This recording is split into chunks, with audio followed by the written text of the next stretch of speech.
Hello, everybody. Welcome to the Real Sports Scope, this recording edition of the program. The Knicks win it all. They finally do it. They finally get over the hump. They win it all. I've got some thoughts on both perspectives, the Knicks and the Spurs, coming up after the break.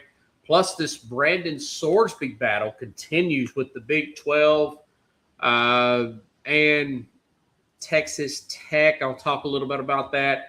Got a clip I probably should have played last Thursday on the program from Texas Tech leadership on that as well. Also, thoughts on the World Cup here. Congratulations to the United States winning their first game 4-1 over Paraguay. And I have a quick thought and take on the UFC White House event. So stand by. I'll take my first and only break, and I'll be back here momentarily and hit the ground running here on the Real Sports Scope. Hello, Sports Scope followers. The program has seen tremendous growth since going 5 days a week. I just wanted to thank everybody for your cash contributions and sharing the program with friends and families. Just a reminder, if you want to contribute to the program, go to the Cash App, the cash sign, and Sports Scope. There are other ways to contribute to the program listed at the bottom of the screen. If you want to advertise on the program, go to sports, that is sports with an S, another S, Skope, SKOPE, at gmail.com, just like it's listed at the bottom of the screen. Thank you and enjoy the program. All righty then, I'm back here live, or I'm back here not necessarily live on this recorded link here. Okay, now, so Knicks win a championship. A lot of actual fans of this team and organization had doubts, my guess, myself included, even though my prediction was, and I knew what the odds were, and then once they went up 3-1. But you go back and look at what this team has been through over the years since winning back in 1973, all their shortcomings since that 90s team built around Patrick Ewing, first overall pick in 1985. Once that team started to fade out in 99, all the coaches, bringing back your I had to screenshot this, so I forgot how many coaches that they had went through since going all the way back to Pat Riley in the 90s here. I mean, you've got guys like Don Chaney, Lenny Wilkins, Larry Brown, and I think Brown won a championship, folks, with the Pistons prior to being hired there. Did not work out. Isaiah Thomas, Mike D'Antoni, Mike Woodson, good coaches, good former players. Derek Fisher, Kurt Rambis, Jeff Hornacek, David Fizdale, Mike Miller was an interim there, and then of course Tom Thibodeau and now Mike Brown. Not to mention Phil Jackson being brought in as the president there, and that ultimately not working out as a whole. You could see that it just seemed like that they were just a disaster waiting to happen. They just could not get it right there with Spearmint, the big Carmelo Anthony trade, you name it, over the past several decades with the New York Knicks there. That it's just not going to work out. And we look at this team's lack of defense during the regular season. They cut it up there in the postseason. Wasn't really sure. We kept thinking they're going to fall apart, but they end up having a great run here. You got to give it. You got to take your hat off to.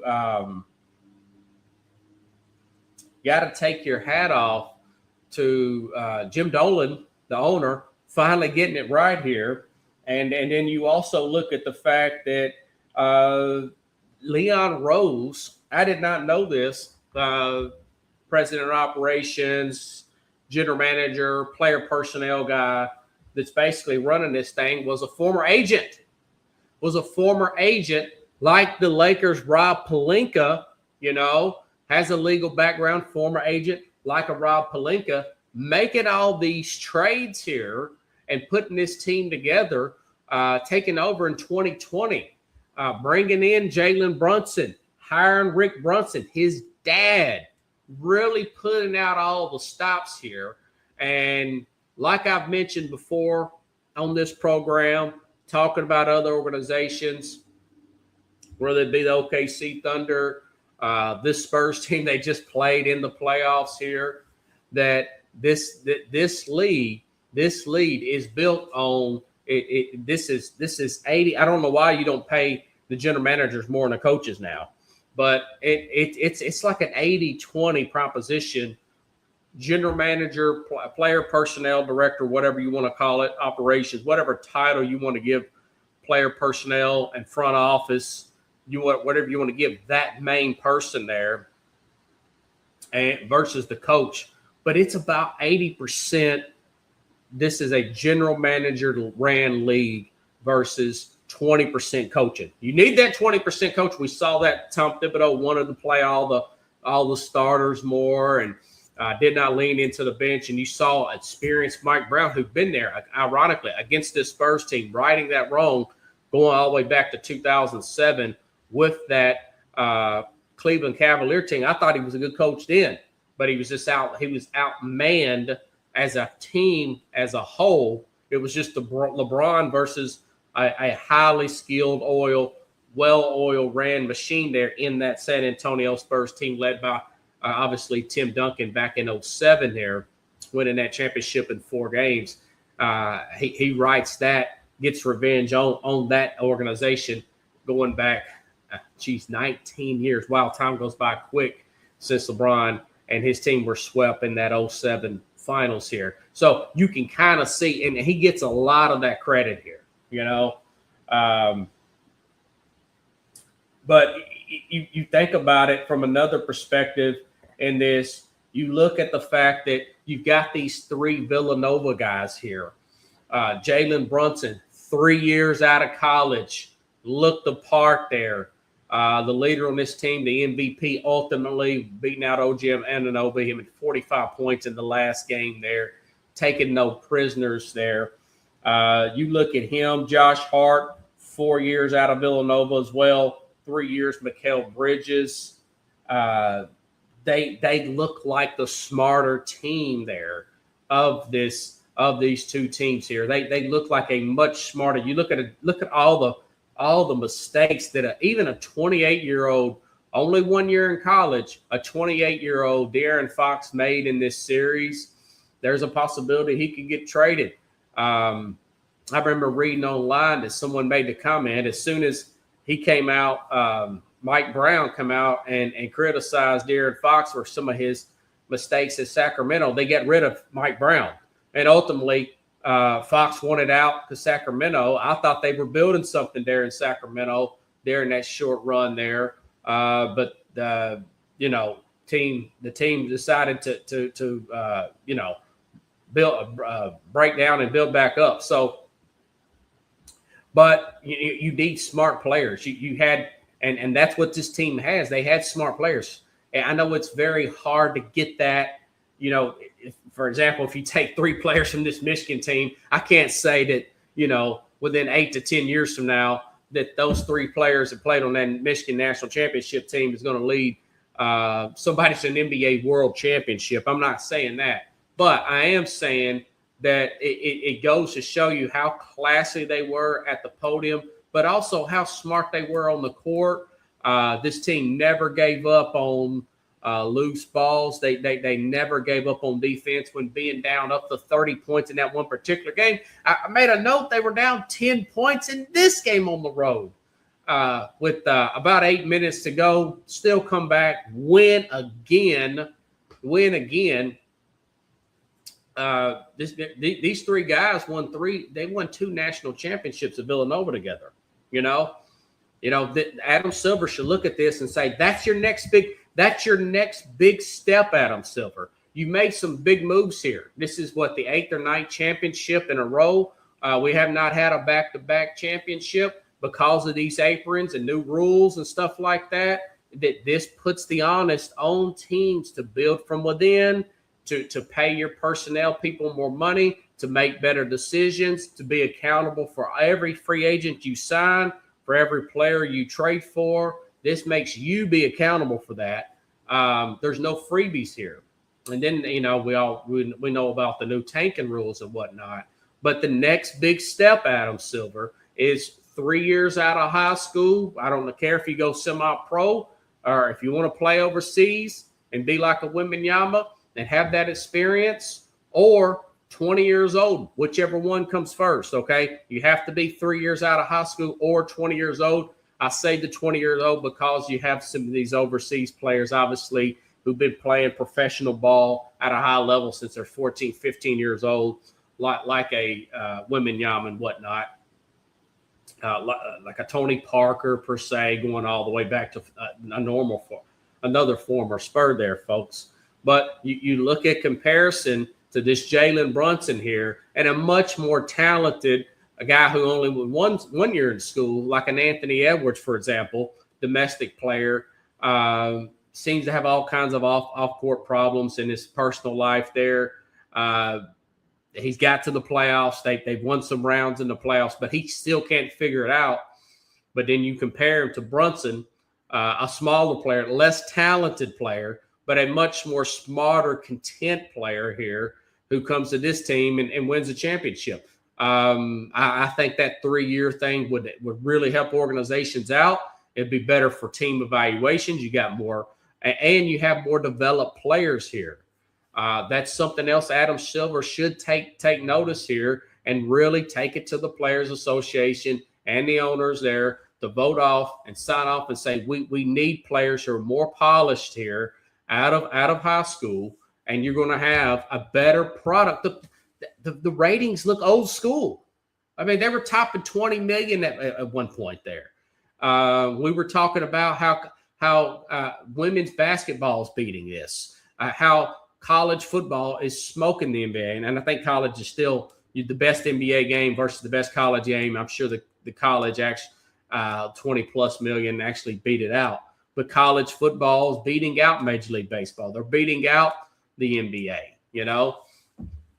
And the Major League Baseball, that's a whole different subject. But the NBA, you look at the fact that this was a great run there for the ratings, per se. Another reason for that, Adam Silver, when the president came to the game, he didn't go on some political rant and talk about social justice or how the players are against the press. He just said, hey, we welcome the president. Hey, the president's at the game. That's what you should do. You don't just discriminate against one side of the country just because their beliefs are not yours. And he didn't do that. He embraced it. Just because you may be different in one area, the guy's a sports fan. But you look at that, you look at the product there on the court, it all turned out really well. But just going back to the Knicks as a whole here, I'm sure James Dolan's looking at this and saying, yeah, this is a general manager, player personnel driven to lead. Kudos again, like I said, Leon Rose, operations guy there, making the right moves, even getting rid of Thibodeau. I wasn't sure about that. Bringing in experienced Mike, it was his time here. He sprinkled on that little bit of 20% that you need in coaching, and it gets them over the top. This team had 3 losses, folks, in the entire playoff. They had the best. You say, is that the best ever? No. The 2000-2001 Laker team had 1 loss in the entire playoff. The 2017, that god-awful team to watch with Kevin Durant, that Golden State team with Kevin Durant on it I want to say they had like 2 losses or something like that in the playoff run. But this is right up there with those teams. This is the best 3 seed ever. This is the best 9, 2, or 1 seed ever to have a run here in the playoffs with just 3 losses and the best point differential ever. Let me go back in here and look at it. A lot of it was just a bunch of guys who played together, That plus 283. I got this off to get up this morning. Dominant until the very end. Knicks postseason point differential plus 283. Best in single postseason history in NBA history. Other words, they're not just beating people; they are blowing people out.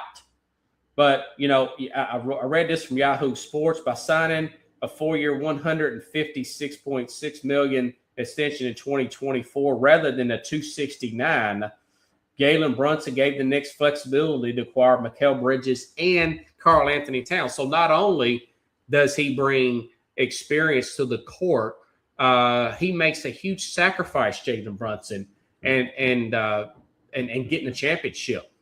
And you see these videos going around TikTok that one of them very funny, and if I had more time on my hand, I would have been able to play it, of Jalen Brunson walking across New York City like James Earl Jones, who was the king in the great hit movie Coming to America with Eddie Murphy, where they're playing music in the background, and this lady's throwing flowers at his feet. This guy's going to have opportunity for the rest of his life. You win in a town like New York City. I mean, he's going to have opportunity. The Knicks will give him opportunity, businesses opportunity. I mean, that $100 million will be paid back in so many different ways, time and time and time again for the rest of Jalen Brunson's life. You mark my word on this. People, and I mentioned this Thursday on a program with the Mad New Yorker, people will never, they'll be talking about that game. Was it game 4? They'll be talking about that game 4 comeback and that tip in forever and ever and ever. I mean, the Manhattan Borough president already named June 11th OG Anunoby Day. But Brunson's play, his sacrifice, this delivered championship, you cannot put a dollar amount on that. You cannot put, you get your extra $100 million and then you're just not feeling satisfied. Money comes and goes. This legacy will stay on for the rest of this young man's life, So this avenue, this sacrifice, that was a very much an NFL we instead of me type of move that Brunson made just 2 years ago, folks. Just 2 years ago. And then Mikal Bridges puts the great Les Snead comment that the Rams general manager says, F them picks, because they had to trade a lot of picks to get Bridges in. I mean, you had to do the Karl Anthony Towns move there, But hey, it all worked out for the good. There's a few lessons learned here. Try to get some experienced players. You try to get some selfless players. And, of course, they have to be – and this is where you're scouting. They have to have a certain level of talent. You can't – like I said, you can't just take this any national championship team and try to get 3 players like from that Duke team with Cooper Flag. Maybe the Cooper Flag team, but like that Michigan team this past year, I don't think these guys are going to get together and win an NBA championship anytime. But you all get my point. Generally speaking, you want guys that are just smart basketball players who are poised and not a bunch of me guys, and get some we guys. And you get more we guys and serious about winning guys instead of shoe deals and guys wanting to lecture you on social, a bunch of Kyrie Irvings, although he did win a championship, wanting to do everything but basketball. And then you get this. One of the most likable teams in the history of the NBA Finals, in my humble opinion. On the other hand, on the other perspectives, on the flip side, why were these ratings so big? Because you had guys like a 7-foot-tall, skilled Wembanyama playing extremely hungry to win with one of the league's most popular organizations. Both teams had fire in their guts, but mainly the Spurs.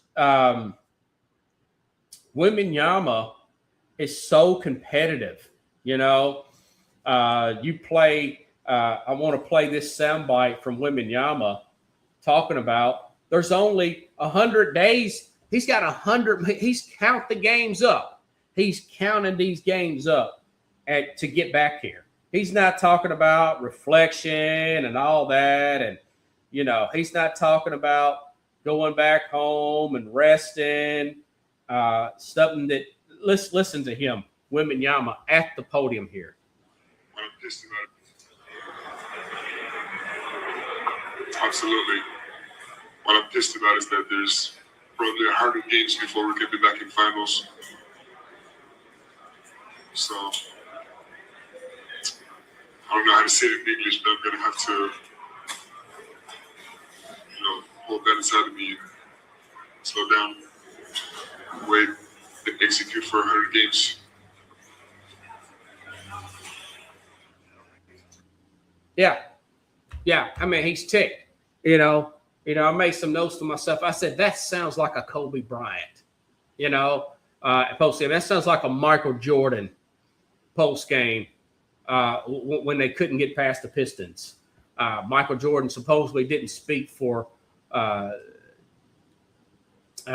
don't know. I think it was a few weeks. He didn't speak to Scottie Pippen after Scottie Pippen left the game with a migraine headache against the Pistons in the playoffs here. That motivated him to get bigger, stronger, But like I said coming into this, like Michael Jordan told Shaquille O'Neal, you got to learn how to lose before you learn how to win. He kind of reminds me of a Shaq here. I mentioned Shaq in year 3 went all the way.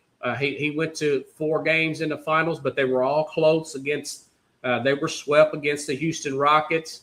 He comes back later and wins multiple championships with the Lakers there, but behind an equally driven Kobe Bryant and, of course, a Phil Jackson there coaching. They had the right coach there to put them all together there. You got to learn how to lose. This guy's going to come back focused. People are going to be watching him. I'm going to be watching him. I'm going to watch what they're going to do after this. I'm sure he's going to get bigger. He needs to work on his post game. I think he should get back in the lab. I know he will be. He'll get back in that lab. He'll get back in that gym with a Akeem Olajuwon over this summer. I guess he'll probably take about a few days off, a week or two, but he'll get back with Akeem this summer and work on his post game. I think he should add a sky hook like a Kareem Abdul-Jabbar did to his game. Once this guy really gets going and gets his physical beings about him, he's only 22 with the mental aspect, which he is very much well ahead of schedule. If you look at how well he shoots the ball and handles the ball, he's well ahead on his physical skill set. He needs to add that post game. I do not think he's going to be like a Kevin Garnett or a Kevin Durant and stay out there 15, 18 feet and just 2 jumpers all day like we would want him to do. Miss a bunch of threes like we would want him to do if you're his opponent per se, And me as a basketball fan and perspective and looking at it from a Spurs perspective, you want him backing down in that paint, adding that sky hook, adding more dunks to his game there. We know that he's unstoppable defensively. He won Defensive Player of the Year. He's unanimous Defensive Player of the Year. He's pretty close to winning the MVP there. He wants to get that MVP. He wants them championships. He's going to be that much stronger next year and years to come. Not guaranteed they'll be back next year. Your team's got to stay healthy next year. You got to keep guys under contract under Stu Abram. You got to stay ahead of the curve. That's what management's there for. But that being said, he's that guy. He's that phenom. I was talking about, I put a video out of Rocky Balboa going against, was it Drago, the Russian there, in Rocky IV. Rocky being Jalen Brunson and Victor Wembanyama being the Russian, the young phenom, looks unstoppable, very tall, no fat. He killed a player in the ring. The Spurs were killing teams there. And this Knicks team just would not stop. Relentless, kept coming back time and time again. Very Rocky-like, very Rocky IV-like. Just would not stop, down multiple. But he's got to learn that he still has to add more to his game, and he just cannot live on that jump shot. And cannot just be lured into that. Sometimes, you hit a few early and then you miss a few late, and you want to still try to shoot your way back into it. You're 7'5", man. Get down in the post, like a Shaquille O'Neal will say, and get that easy bucket when you start to go in that and the team too, for say, when the team starts to go in that shooting drought, which I think they will figure it out.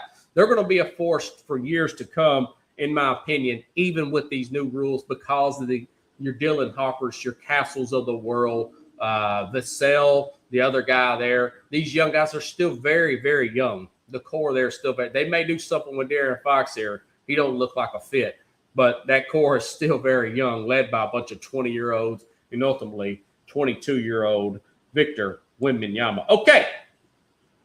The Brandon Sorsby case continues to get crazier by the day, man. I'm telling you, I am just stunned by this particular case here. Here we go. Seems to be like the world turns a soap opera. The Big 12 here. Let me get my notes here for this one. The Big 12 has filed a 47-page complaint against Texas Tech, and the state attorney general seeking a preliminary injunction which allow the conference to sanction Texas Tech to the complaint references potential sanctions the board would consider under bylaws included monetary sanctions, which is money, and or ban for competing in the Big 12 championship. Pete Thamel says this was filed in federal court in Dallas for declaratory judgment, which will effectively give the league the ability to enforce its bylaws. This comes in response to Texas Attorney General letter last week. So the battle is on hand, folks. I can understand this. Part of me, I'd kind of like to see the guy get forgiven and get back on the field there. He's getting a 2-game suspension. But you look at the fact that it was 9,000 bets, $90,000. Now, there was no proof, and I looked this up to double check this. There was no proof he was throwing games. The NCAA couldn't prove that he was actually throwing games where maybe he bet them to lose per se, and he was throwing interceptions for Indiana. There was no proof of none of that. You know, I don't think anybody would have took him here. But listen to the leadership here. This was a video from last week. This is about a 2-minute cut I want to play if it'll come up. The leadership of Texas Tech talking about why they did this. And these are some big heavy hitters with the university. Listen up. A lot of noise about the Red Raiders, a lot of noise about Brendan Sorsby. So we thought, what better way to address these things than to come to you with the people that have the answers, people here at Texas Tech that know the true story, know what's happening, and can clear up some of the points that maybe have been garbled in all of the social media news over the last few days. So I'm joined here by Kirby Hokot, our athletics director, head coach Joey McGuire, our president Lawrence Skubanek, and then our senior associate athletics director for student athlete health and well-being, Grant Stovall. And President Skubanek, we'll start with you. You're the boss. As you look at this, what is the issue and how we are addressing it as a university? Well, I think everybody should realize that first and foremost, our decisions in this matter have been guided by a conviction we have at Texas Tech, and that is we stand by and we support our students. Now, Brendan made a mistake. We acknowledge that. The mistakes have consequences. At the same time, here's a young man with a dream and a vision to pursue a career. And we felt not to have the opportunity to pursue that career, given the circumstances and the evolving changes in this world that these athletes face, was unfair and unjust. So we are attending, first of all, to his medically diagnosed condition, and we are prepared to support him as he pursues that career that he's spent his whole life working toward. That's what we do at Texas Tech. And as a parent and a leader in higher ed, I would ask that you look beyond the athletics issue in here and look to the individual who has been the center of this whole matter. And when you look at that, Texas Tech is uniquely. Now, I like what the president said there of Texas Tech. You know, When you hear that, you think, okay, when you hear that perspective, you kind of want to pull for Texas Tech to come through here.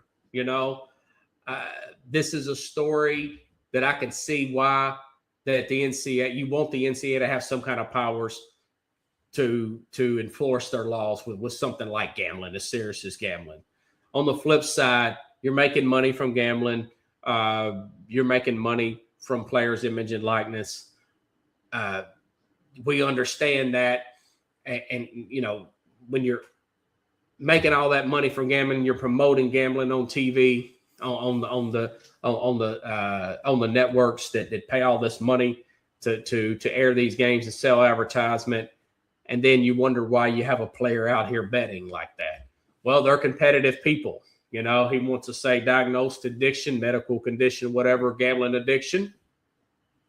A lot of people would put it up there with alcohol and drug use. I understand that too. I would not dispute that per se. So you kind of see both sides of it in one sense there. This is just an interesting story to see how it plays out. I could see it if they do win it. He's going to get a lot of flack every single game, a lot of heckling, a lot of questions, game in and game out. I can see it being a distraction, but also I can see it being a rallying point for the coach there and that team. Everybody's against us now because we did all this fighting to get this guy eligible. Wicks bond together, has have us against the world mentality. You can kind of see that as well. Okay, so that's my take on that. That is a to be continued. I'm not sure how this thing is going to play out.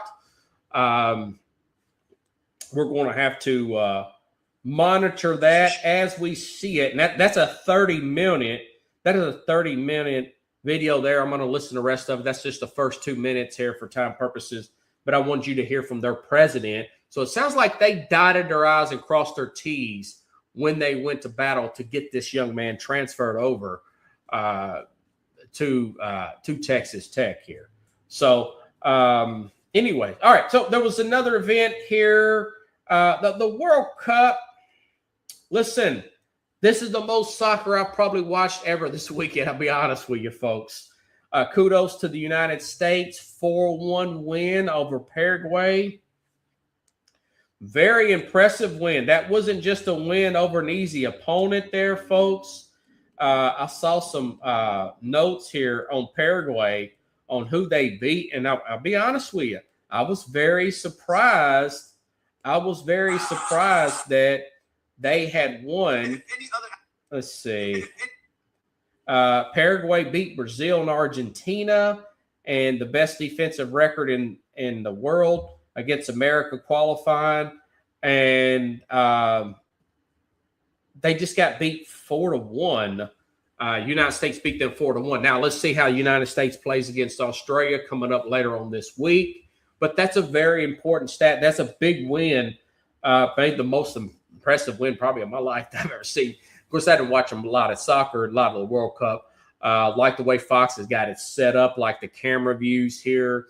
It's really good. It's a good product. So for the World Cup, looks great so far. Okay, now other games that I thought that were countries I thought were impressive. Listen, Germany 7-1 win there over Morocco was very. 7-1. That's like a 49-7 thumping there in the World Cup.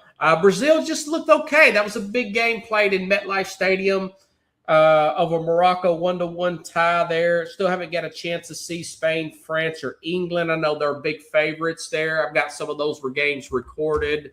We're early in this thing here. A lot of the big, heavy favorites have not played yet, so don't want to get too far caught up in any kind of narrative. Want to see everybody kind of like the NCAA tournament.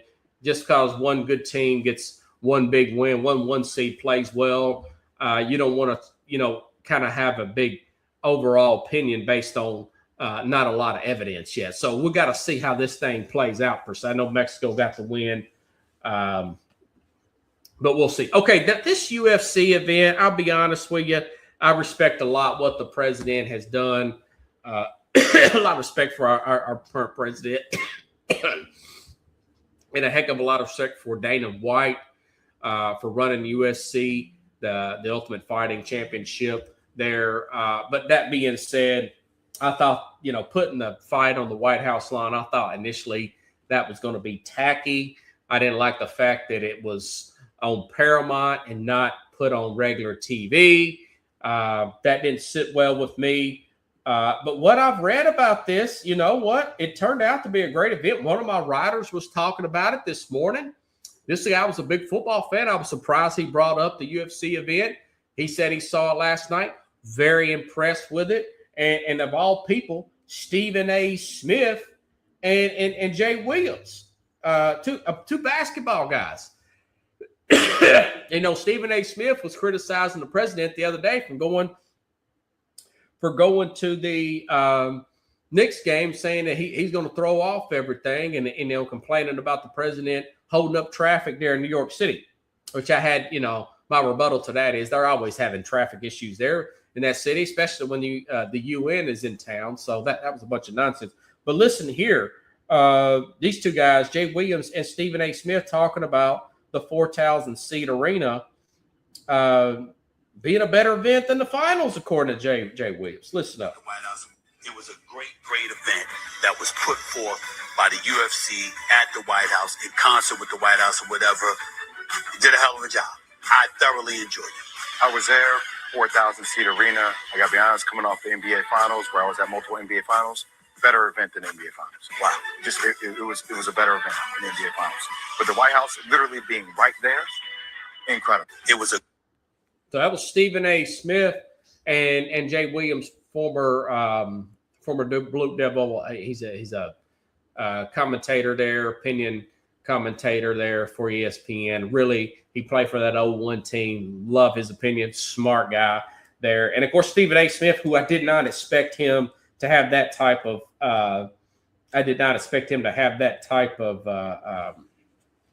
response. And Dana White himself said, listen, definitely stated that he would never host another fight event at the White House following UFC Freedom 250 event on the South Lawn. White explicitly told reporters that it was a one-on-one experience that will not be repeated, primarily because of financial costs were too high, and does not want to deal with the outdoor contingencies again. The logistics behind something like that, it was a nightmare for Dana White, I'm sure. Getting the security issues, dealing with the outdoor situation there. That being said, it was a success. Maybe other things, maybe scaled down, could be done in front of the White House. I guess you could say my initial reaction was wrong there. But the fact is, I do take back the fact that if you're going to do something that is done in the White House like that for the people's, and even if it is private funding, you still want the public to be able to see it. You don't want something like that to be on a streaming service or a pay-per-view event. Okay? Folks, if you like the show, share the show. Be back on here live Thursday. Boy, there's so many other angles and topics I want to cover these situations, but I have to work and get some finances squared away. The closer we get to football, particularly football season, you're going to see this show on live more often than not. So please subscribe to the At The Real Sports YouTube channel if you're not already. You can follow me on all my other social media links. Robert Butler, I'm verified on Facebook at our Butler. Let me see, what is my X app here as well? Here you could follow me at our Butler 723, verified as well on the X app there. And of course, subscribe to Spotify, Apple, any podcast that you get to help support this show. Okay. All right, folks, have a good Monday. I'll see you later on this week with the Mad New Yorker, probably Thursday. I'm sure he's beside himself because the Knicks have completed the job here on the Real Sports Skope.